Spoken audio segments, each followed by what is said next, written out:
To get to the heart of this country, one must examine its racial soul. Though this nation has proudly thought of itself as an ethnic melting pot, in things racial, we have always been, and we, I believe, continue to be, in too many ways, essentially a nation of cowards. Horse crap spoken by Attorney General Eric Holder, claiming that America is cowards. You know what? I am beside myself with frustration, because if anything, I am not a pro-Obama person. It has nothing to do with his skin color. I'm going to make that real clear. Absolutely nothing to do with his skin color. It has to do with his lack of experience. Now, just this election alone shows an evolution in America, people. Shows an evolution in America quite contradictory from what this coward is claiming. He says we are a nation of cowards that want to hide in our racial cocoons. Yet he discredits the fact, or negates the fact, that it was without the white people vote, Obama would not be president. So you tell me, Mr. Holder, coward sir, if you ever get a chance to watch this video, I think you are a frickin' coward. And it's people like you from the old generation that can't let go of racism. It's people like you, coward, who can't let things evolve the way that they should be in unity among people, all peoples. Okay, because I'm going to tell you something. I'm from urban areas.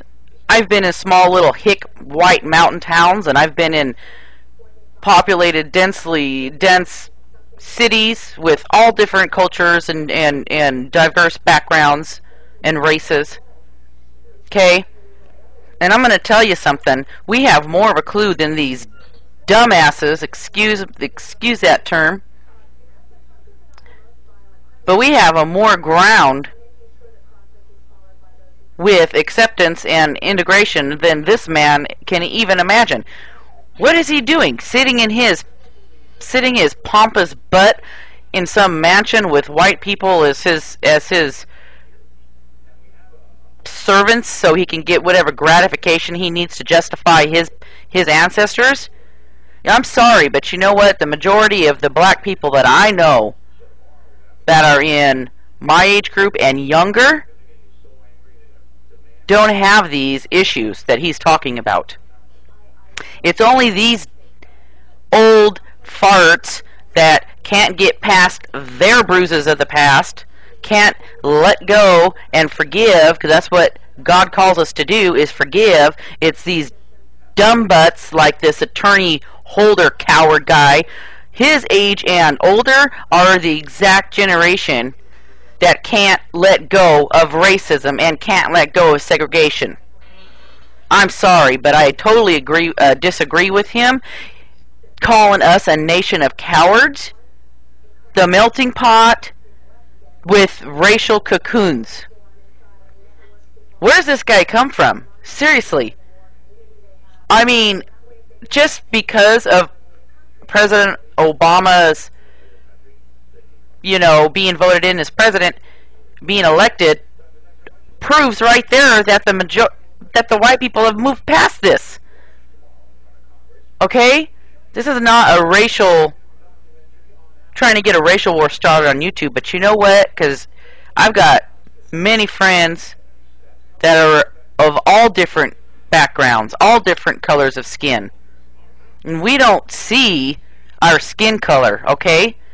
What we see is the self inside. You tell me, Mr. Holder, what color your spirit is, sir.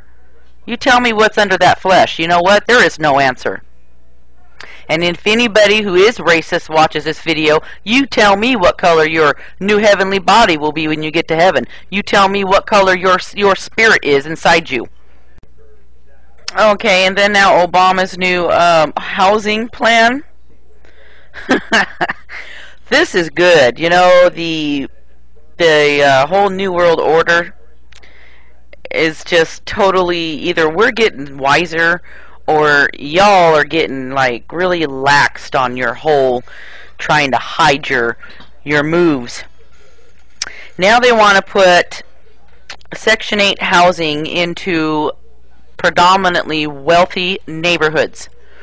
Okay, so let's think about this for a minute. We already have established that the coward Attorney General here is talking about racial cocoons. Okay, now when you study the demographics, you tell me who are predominantly wealthy. What are the demographics for the wealthy in this country and in those neighborhoods?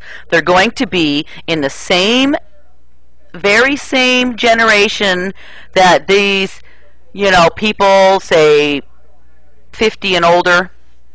Okay, so 45, 50 and older. No, somewhere in there. Okay, don't quote me on that, but somewhere along that's where the generation starts at. That the majority still hold on to racism. Okay, I'm not saying everybody in that age category is racist. I'm talking about the majority. Now, when you look at you study the demographics, okay, and you see that the white, it's mostly white people that are.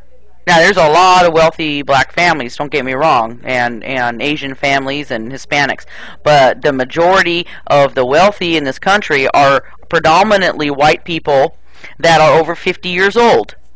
Now, when you when you start putting Section 8 housing into these areas, what the hell do you think is going to happen? I'll tell you what's going to happen: civil unrest. You know, they are just moving all the pieces around, all the chess pieces around to create this civil unrest. You know? And then when they caused through like a millennia the whole segregation mindset. Okay? They're the ones that are separatist theologies. They're the ones that set that whole ball game up. Okay? And now they want to integrate.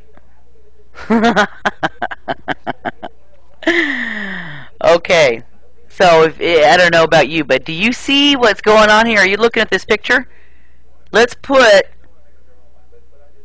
folks that are lower class, not that they're bad people.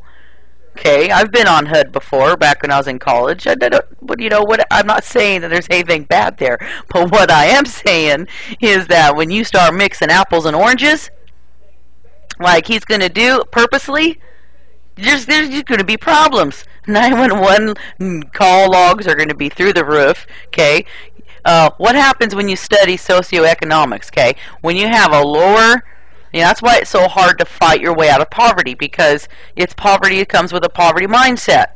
Now, people that are, you know, living in poverty have a higher tendency for drug addiction and crime rate and all that good stuff.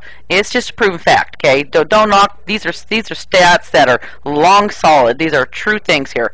Now, when you start putting mixing the socioeconomics with those that are wealthy and those that are reserved and conservative and all this stuff, and they're pretty much, you know, these white people driving around their Mercedes that are afraid to drive down LA without their car doors locked, and they don't want to look at anybody as a different skin color than them because they think they're going to get shot.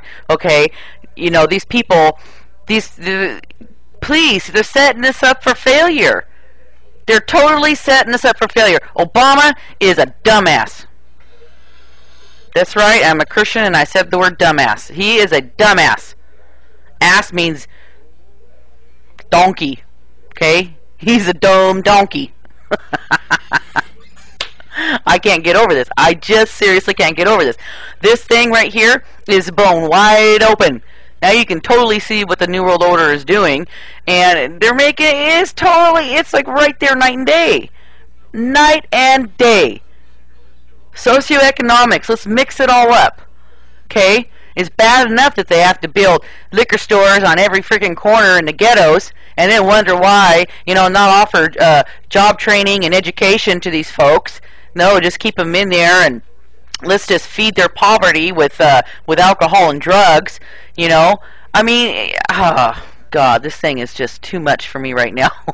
Whoa, I am blown away. I mean, I'm not really shocked, but I guess what I'm trying to say is this is like the worst move on the New World Order, because people that are truthers out there are going to see right through this. And I just hope to God that when we get this Change for Change campaign going, that this will also be under that umbrella for our peaceful protest here coming on the first day of fall.